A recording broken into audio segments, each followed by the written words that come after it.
우리는 한문 문법 공부를 왜 해야 하는가? 한문은 고대 중국에서 만들어졌습니다. 한문은 중국에서 만들어졌지만은 중국어와는 또 다릅니다.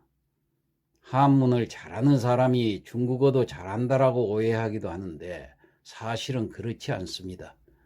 같은 의미로 중국인들은 한문을 전혀 모릅니다.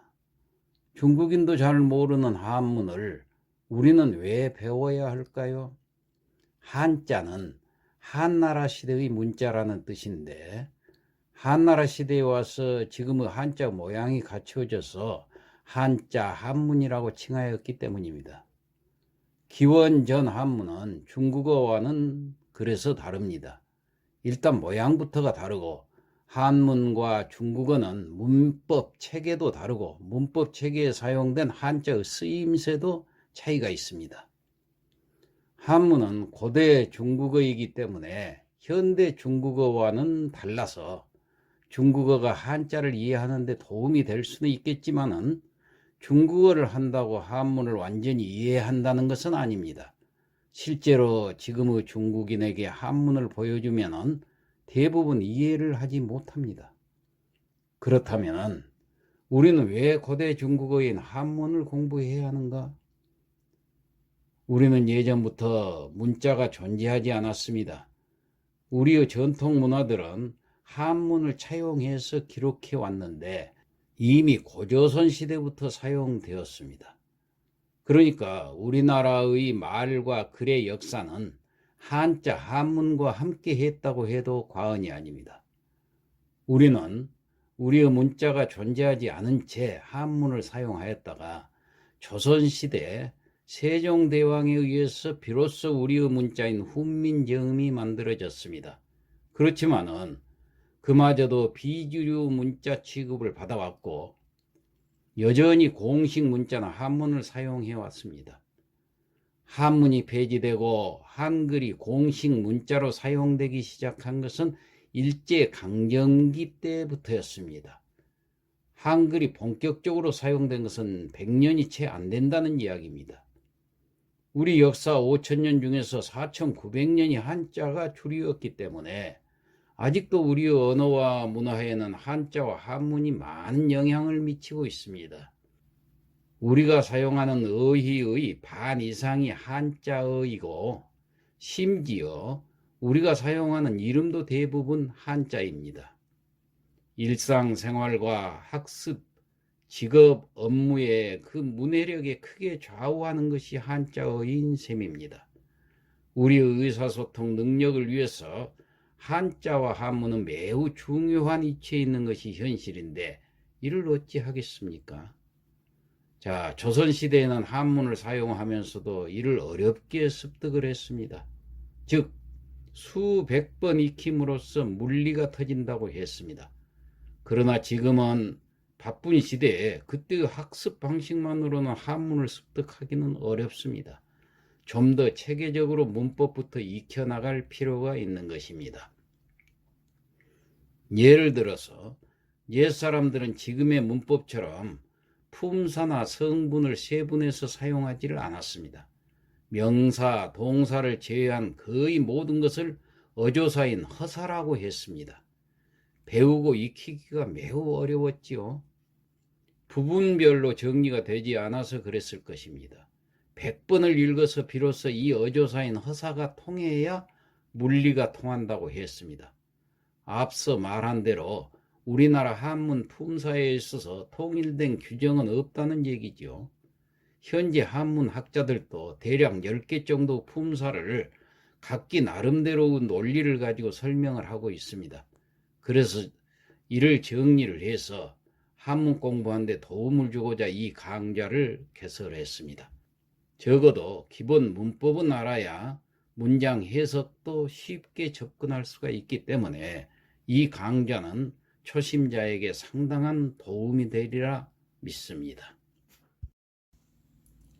한문 문법의 기초 제8교시가 되겠습니다. 오늘 문장 형식을 지금 계속 우리가 살펴보고 있는데 오늘은 의문문에 대해서 지난 시간까지 해서 평서문하고 부정문에 대해서 이제 우리가 살펴봤죠. 그래서 오늘은 의문문인데, 이 의문문이라는 게 참 어렵거든요. 예, 의미 활용이 없어서 우리말과 성격이 한문은 다르기 때문에 그렇습니다. 그래서 그 몇 가지 그 다양한 방식으로 그 이제 의문문을 만드는데, 이걸 참 잘 기억을 해둘 필요가 있어요. 왜냐하면은 의문을 나타내는 방식이 매우 복잡할 뿐 아니라 그걸 잘 이해하고 있으면 문장을 해석하고 이해하는 데 상당한 도움이 되기 때문입니다.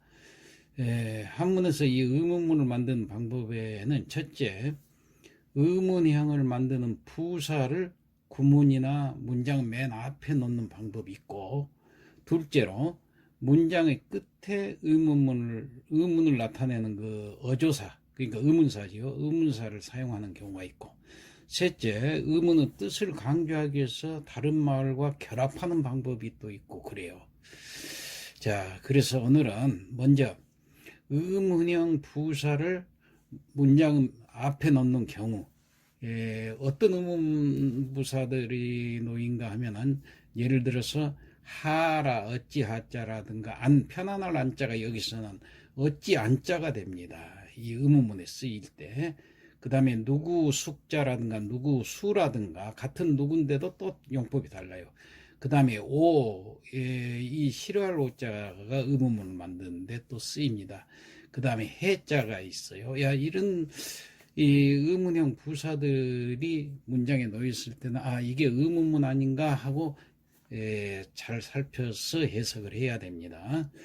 자, 그러면은 먼저 예문을 볼까요? 대동강수 하시진이라 이렇게 나와 있죠. 대동강수 하시진이라 할 때 대동강수, 대동강물은 그랬는데 여기는 해석이 되는데 하시진이라 할 때 이 하가 나왔어요. 여기가 바로 이 하가 의문문이 됩니다.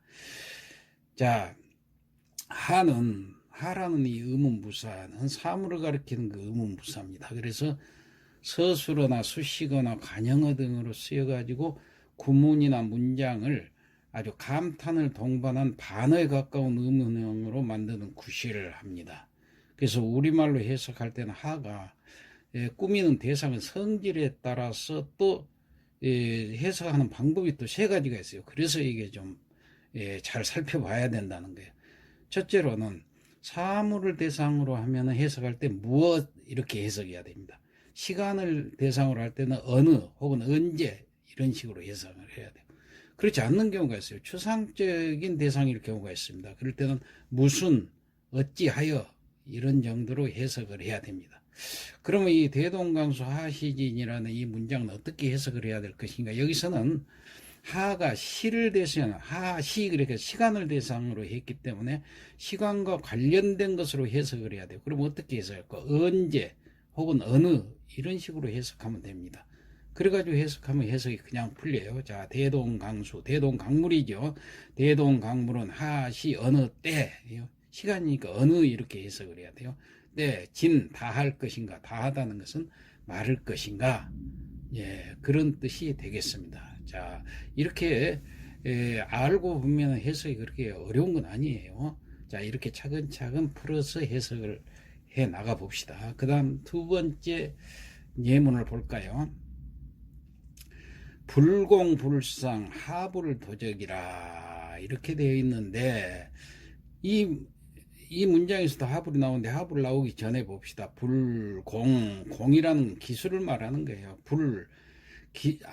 기술이 아니다 하면 기술이 없다고 말이에요. 기술이 없고, 불상, 장사상자지요. 그러니까 장사도 아니다 그 말은 못한다고 말이에요. 기술도 없고 장사도 못하고, 그 다음에 이제 하불이 나왔죠. 어째서 못하는가, 이제 이런 뜻이에요. 어째서. 여기서는 어찌해서, 아까 이유에서는 시간이었기 때문에 하시기 때문에 언제 어느 뭐 이렇게 해석했지만, 이것은 추상적인 대상이기 때문에 어찌해서, 어찌해서 못하는가, 하불. 자, 도적, 이게 도적질이라는 얘기예요. 도적질은 어째서 못하는가, 그런 뜻이. 그러니까 기술도 없고 장사도 못하는데 도적질은 어찌해서 못하나, 왜 못하나, 이런 뜻으로 씁니다. 여기서는 불하고 같이 써가지고 부정 의문을 나타냈죠. 예. 그래서 이 어찌 하자가 경우에 따라서 이렇게 세 가지로 해석이 된다는 거 알고 이제 그 다음 하나 또 살펴볼까요? 아니라는 부사가 있습니다. 의문부사. 이거 원래 편안한 자다 해가지고 우리가 편안하다 이런 식으로 항상 해석이 됐는데, 이 의문부사로 쓸 때는 어찌 그런 뜻으로 써요. 그렇기 때문에 한번 살펴보겠습니다. 문장을. 고 일세 지웅야이 그만 제재요. 자, 고라는 것은 여기서는 진실로 이런 식으로 해석을 하면 돼요. 부들꽃자지만은 부사로 썼기 때문에. 일세지웅, 일세라는 것은 일세라는 한 시대란 뜻이에요. 예, 일세의 여기는 소유격으로 해석하면 되죠. 웅이라는 것은 영웅, 그러니까 진실로 한 시대의 영웅이었더니 하는 것을 어떻게 해서 알 수 있냐면 뒤에 야자, 어조사 야자가 있잖아요. 어조사 야, 진실로 한 세대의 영웅이다. 여기까지 해석을 하면 그렇게 되죠. 영웅이다. 자, 이렇게 해서 한 세대의 영웅이다. 이렇게 해석을 하고 단정을 지어서 야를 붙인 겁니다. 이 어조사 야가 있으면 단정적인 어조사라고 그랬어요. 그 다음에 이 말리을 이자는 접속사이기 때문에 그 뒤 문장하고 접속을 해주는 역할이기 때문에 해석을 안 합니다. 그 다음에가 이제 바로 이 의문형 부사가 나오는 거예요.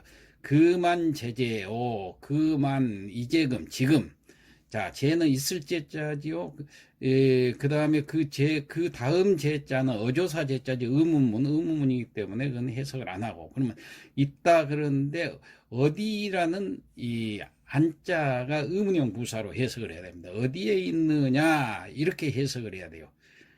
그러니까 이 문장에서는 일정한 장소나 혹은 공간을 전제로 하는 그 있을 제자가 있기 때문에 이게 보조하는 역할로 쓰였기 때문에 어디 혹은 어느 뜻으로 이렇게 해석을 해야 됩니다. 그래서 이 우리말 그 안제가 어디로 되면서 이제 감탄을 주는 의문형으로 우리가 이해를 하면 되겠어요. 그러면 해석을 해보면은 진실로 한 시대의 영웅 일세 지웅이다 야가 있으니까 이었는데 그만 지금은 안제 어디에 안제 있느냐 어디에 있느냐 지금은 어디 가고 없느냐 이제 이런 뜻이 되겠습니다. 예문 4를 보겠습니다. 안용동거 의종려 소적이라 그랬어요. 안용동 안이 방금도 말했지만은 의문형 부사형이기 때문에 어찌로 해석을 해야 되겠죠. 어찌 용동거는 이 동거라는 것은 함께 사는 것을 말하고 용이라는 것은 있을 용자인데 용납한다는 뜻이에요. 그러니까 함께 사는 것을 용납하다 이런 뜻이에요. 그러니까 안이 있으니까 어찌 함께 사는 것을 용납하겠는가? 다시 말해서 이 반어적인 성격이 있기 때문에 이것은 함께 살 수 없다 이런 뜻이 되겠죠. 그래 놓고 그 뒤에 문장을 보면 이제 확실히 알 수 있어요. 의종려 마땅의자 마땅히 종려 종은 쫓을 종자니까 쫓으라 가거라 그 말이에요. 종여 여라는 것은 너 여자입니다. 2인칭 너는 가거라 그 말이에요. 마땅히 너는 가거라. 자 어디로 가라는 얘기인가? 소적이라 소는 어떤 곳 바소자니까 곳이란 뜻이에요. 적당한 곳 그러니까 네가 가고 싶은 곳 이것이 소적입니다. 네가 가고 싶은 것으로 이는 여기 맨 끝에 이는 어조사 이자입니다. 단정적인 어조사 이자요. 뭐뭐이다. 그러니까 가거라 그랬으니까 가거라 하고 단정적으로 얘기한 것입니다. 그래서 해석을 해보면은 어찌 함께 안이 있기 때문에 어찌 함께 살 수 있겠느냐 마땅히 네가 가고 싶은 곳으로 가거라 이런 뜻입니다. 이랬을 때 여기서 의문문으로 해석하는 이 안자를 잘 기억해 두기 바랍니다. 아니 어찌 안자, 편안할 안자가 아닙니다. 자, 이렇게 해서 일단 의문형 부사를 몇 가지를 더 살펴봤는데 조금 더 살펴봐야 될 일이 있기 때문에 다음 시간에 계속하겠습니다. 이상 마치겠습니다.